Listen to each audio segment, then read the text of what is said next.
आ, आज की जो हमारी ये विस्तृत चर्चा है, इसका आधार महागाथा के कुछ बहुत ही विशेष अंश हैं।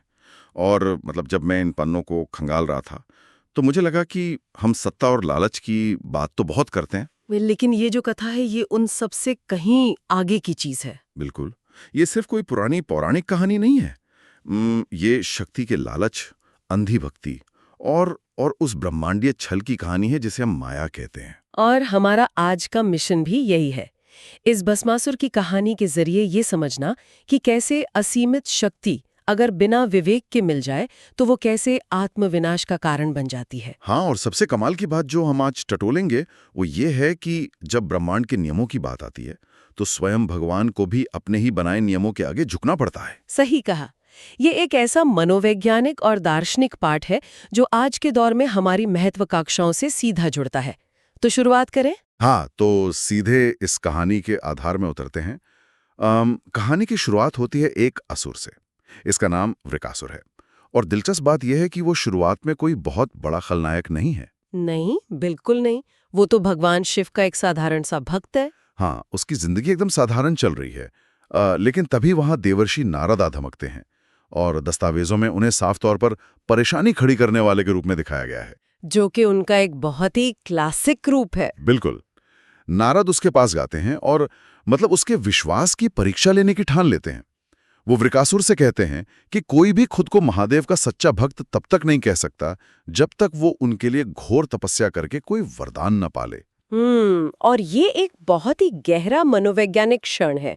देखिए, नारद यहाँ सिर्फ एक संदेशवाहक नहीं है। हाँ, वो एक स्पार्क दे रहे हैं। बिल्कुल, वो एक ऐसे प्रेरक का काम कर रहे हैं जो वृकासुर के मन में गहराई में छिपे हुए अहंकार को जगा देता है। मतलब एक छोटी सी बात ने सब बदल दिया। हाँ, नारद की वो एक बात कि तुम्हारी भक्ति तब तक साबित नहीं होती जब तक तुम्हें वरदान न मिले, ये वृकासुर की उस शांत भक्ति को एक लेन देन वाले जुनून में बदल देती है। जो कि बहुत खतरनाक है ना?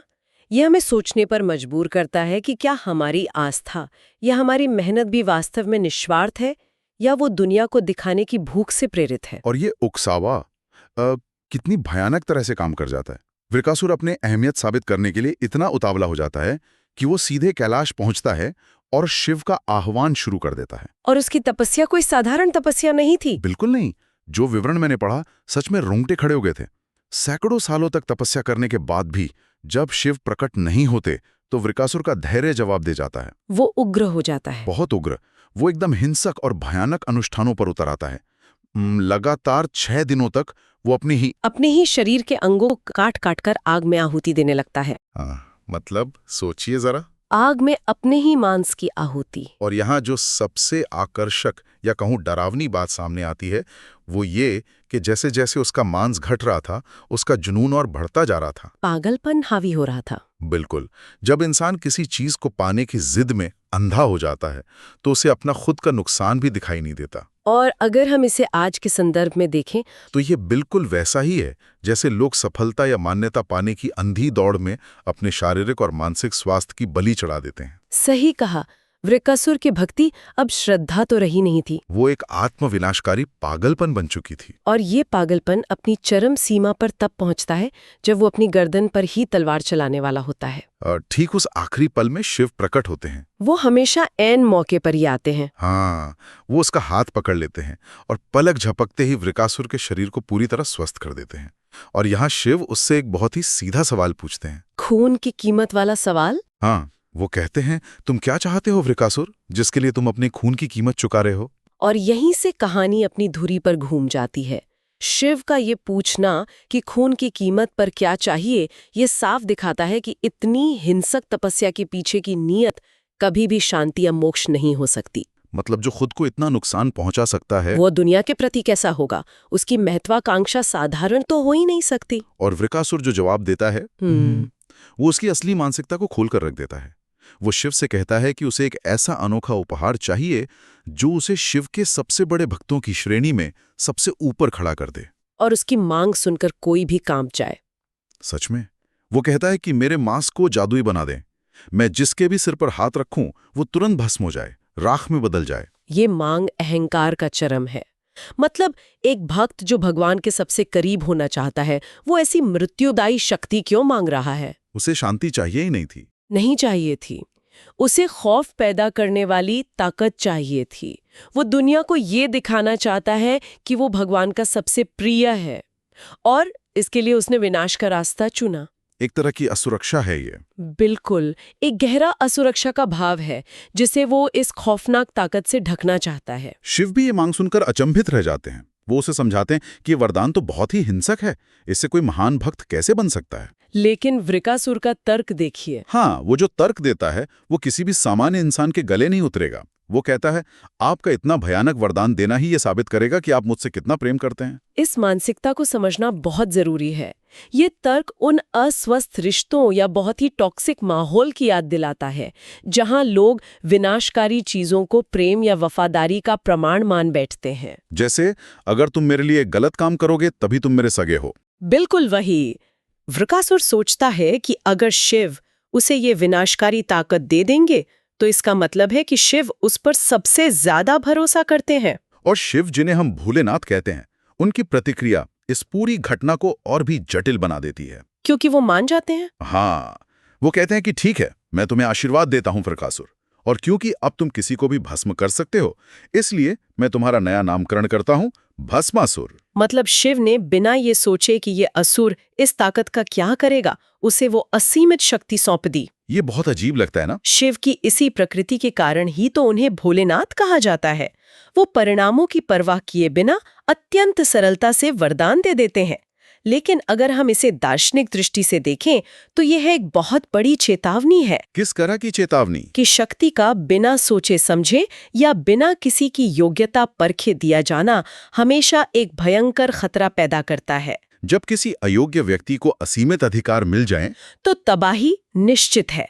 और वो तबाही आने में जरा भी समय नहीं लगता। यहां से ये गाथा एकदम पलट जाती है। जैसे ही भगवान के मुख से वे शब्द निकलते हैं और वरदान पूरा होता है, पास ही ढलान से पायलों की झंकार सुनाई देती है। देवी पार्वती। हाँ, देवी पार्वती जो शिव को ढूंढते हुए आ रही वहां पहुंचती हैं, और भस्मासुर जैसे ही आदि शक्ति की एक झलक देखता है, वो पूरी तरह से मंत्रमुग्ध हो जाता है। उसने अपने जीवन में इतनी मनमोहक सुंदरता कभी देखी ही नहीं थी। वो तुरंत भूल जाता है कि वो कौन है, कहाँ खड़ा है, और उसने अभी अभी क्या प्राप्त किया है। सोचिए, एक क्षण पहले जो व्यक्ति खुद को सबसे बड़ा भक्त साबित करने के लिए अपना शरीर काट रहा था, वो अगले ही क्षण उसी भगवान की पत्नी को लालसा भरी नजरों से देख रहा है। ये साफ दर्शाता है कि जो मन ज्ञान और वैराग्य से स्थिर नहीं होता, वो कितनी जल्दी दिशाहीन हो सकता है। वासना एक पल में इंसान की सारी तपस्या को मिट्टी में मिला देती है। और भस्मासुर के मन में जो विचार चलने लगते हैं, वो किसी भी विश्वासघात से बड़े हैं। उसका मन फुसफुसाता है कि ये स्त्री तो विवाहित है, इसे तब तक नहीं पाया जा सकता जब तक इसका पति जीवित है। और उसका पति कौन है? स्वयं महादेव। भस्मासुर मुस्कुराता है। वो सोचता है कि उसका पहला शिकार कोई और नहीं बल्कि खुद भगवान होंगे। मतलब वो भगवान के ही दिए वरदान का इस्तेमाल भगवान शिव को ही खत्म करने के लिए करने की ठान लेता है, जो स्वयं संहारक हैं। बिल्कुल, ये वो बिंदु है जहां अहंकार अपनी अंतिम सीमा को पार कर जाता है। भस्मासुर ये सोचने लगता है कि वो वरदान देने वाले से भी बड़ा हो गया है। उससे लगता है शक्ति उसके कंट्रोल में है। हाँ, जब इंसान को बिना योग्यता के अपार शक्ति मिल जाती है तो उसे भ्रम हो जाता है कि वो उस शक्ति का स्वामी है, जबकि असल में वो उस शक्ति का गुलाम बन चुका होता है। और जैसे ही भस्मासुर अपने हाथ आगे बढ़ाकर शिव की ओर बढ़ता है, शिव पीछे हटने लगते हैं। उन्हें तुरंत एहसास हो जाता है कि क्या हो रहा है। वो असुर अब उनका सम्मान नहीं कर रहा है। वो अपनी वासना में अंधा हो चुका है। वो हाथ जोड़ने के बजाय उन हाथों को शिव के सिर पे रखना चाहता है, और तब शिव वहां से भाग खड़े होते हैं। ये दृश्य अपने आप में बहुत कुछ कहता है। ये किसी एक्शन फिल्म से कम नहीं है। सोचिए, पूरे ब्रह्मांड का संहारक अपनी जान बचाने के लिए दसों दिशाओं में भाग रहा है। पर यहां मेरे मन में एक सवाल उठता है, जो शायद कई लोगों के मन में आए, कि शिव भागे क्यों? हाँ, शिव खुद ही अपने बनाए जाल में क्यों फंस गए? अगर वो चाहते तो इसे वहीं अपनी दिव्य दृष्टि से भस्म कर सकते थे, लेकिन शायद फिर उनकी ही वरदान की अहमियत खत्म हो जाती है ना। आपका ये अनुमान एकदम सटीक है। ये दृश्य सोचने पर मजबूर करता है कि भगवान शिव एक असुर से क्यों भाग रहे हैं। इसका बहुत ही गहरा और स्पष्ट दार्शनिक उत्तर है, जो कि श्रोत में भी दिया गया है। हाँ, शिव जानते थे कि उनका दिया हुआ वरदान अब सर्वव्यापी हो चुका है। वो एक प्राकृतिक नियम बन चुका है। जो सर्वोच्च सत्ता है, जिसे हम परब्रह्म कहते हैं, उसे भी अपने ही बनाए गए नियमों का पालन करना पड़ता है। मतलब भगवान भी अपने नियमों से ऊपर नहीं है? बिल्कुल भी नहीं। अगर शिव वहां रुकते और अपनी दिव्य शक्ति से उस वरदान को काम करने से रोक देते, तो इसका सीधा मतलब होता कि भगवान के शब्द का कोई मोल नहीं है। फिर तो कोई भी नियम कभी भी तोड़ा जा सकता था। सही कहा। अगर ब्रह्मांड को चलाने वाला ही अपने बनाए नियमों को अपनी सुविधा अनुसार तोड़ने लगे, तो इस पूरे ब्रह्मांड का अर्थ ही समाप्त हो जाएगा। नियम सभी के लिए समान होते हैं, यहाँ तक कि उसे बनाने वाले के लिए भी। ये बहुत बड़ी बात है। इसलिए उस वरदान की गरिमा और ब्रह्मांड के संतुलन को बनाए रखने के लिए शिव के पास भागने के अलावा कोई विकल्प था ही नहीं। और ये सच में एक महाकाव्य जैसी दौड़ थी। शिव 10 दिशाओं में भागते हैं। भस्मासुर, जो लालच और वासना की आग में जल रहा है, उनका पीछा करता है और रुकने का नाम नहीं ले रहा। शिव लगातार दौड़ रहे हैं, उनके पैर थकने लगे हैं। वो अपनी पूरी बची खुची ताकत के साथ एक ही दिशा में भागते हैं, उस एकमात्र सुरक्षित स्थान की ओर जो उन्हें बचा सकता है। वैकुंठ। हाँ, वैकुंठ। और वैकुंठ में पहुंचते ही जो दृश्य सामने आता है, वो इस पूरी भयानक दौड़ के एकदम विपरीत है। वहां भगवान विष्णु अत्यंत शांत हैं। शांत है और मुस्कुरा रहे हैं। शिव हाँपते हुए अंदर आते हैं और विष्णु बड़े ही व्यंग्यात्मक लहजे में कहते हैं, मैं सब जानता हूं महादेव, उसे भस्मासुर बनाने की क्या जरूरत थी? आप अपने भक्तों की हर इच्छा क्यों पूरी कर देते हैं? देवताओं को भी इतने उदार होने की छूट नहीं है। आप सच में भोलेनाथ हैं। विष्णु का ये ताना बिल्कुल वैसा है जैसे कोई दोस्त हमारी बड़ी गलती के बाद हंसते हुए कहता है, और बनो महान, मैंने तो पहले ही कहा था। एकदम वही फीलिंग है। ये व्यंग्य बहुत पछताता है। ये बताता है कि करुणा और उदारता भी एक सीमा के भीतर होनी चाहिए। विष्णु ब्रह्मांड के पालनहार हैं और वो जानते हैं कि संतुलन बनाए रखने के लिए कभी-कभी कठोर होना या आसान रास्ते न देना भी जरूरी होता है। शिव, जिन्हें यहाँ हर कहा गया है, वो विष्णु यानी श्री हरि से अपनी रक्षा की गुहार लगाते हैं। और फिर विष्णु अचानक वहां से गायब हो जाते हैं। और उनकी जगह कौन लेता है? एक अत्यंत आकर्षक स्त्री, मोहिनी। ये वही माया है। हाँ, जिसने अमृत बंटवारे के समय असुरों को मोहित किया था और जिसने एक बार स्वयं शिव के मन में भी इच्छा जगा दी थी। माया का ये अवतरण समझना बहुत आवश्यक है। देखिए, माया का मतलब सिर्फ कोई भ्रम या जादू का खेल नहीं है। तो माया असल में है क्या? माया वो शक्ति है जो हमारी ही गहरी और छिपी हुई इच्छाओं का रूप ले लेती है और हमारी बुद्धि पर पर्दा डाल देती है। मतलब जो हम अंदर से चाहते हैं वही हमें बाहर दिखने लगता है। बिल्कुल। भस्मासुर के लिए पार्वती के प्रति उसका जो आकर्षण था, मोहिनी ने उसे और भी ज्यादा मोहक रूप में उसके सामने पेश कर दिया। माया अक्सर हमारी सबसे बड़ी कमजोरी का रूप लेकर ही हमारे सामने आती है। और मोहिनी का असर इतना तीव्र होता है कि जैसे ही वो भस्मासुर के सामने आती है, वो सब कुछ भूल जाता है। पार्वती, महादेव, वो भाग-दौड़, अपना वरदान और यहाँ तक कि खुद को भी भूल जाता है। वो बस सम्मोहित हो चुका है। वो पूछता है, तुम कौन हो? जवाब मिलता है, मोहिनी। बस इतना ही काफी था। भस्मासुर के पास अब और कोई सवाल नहीं था।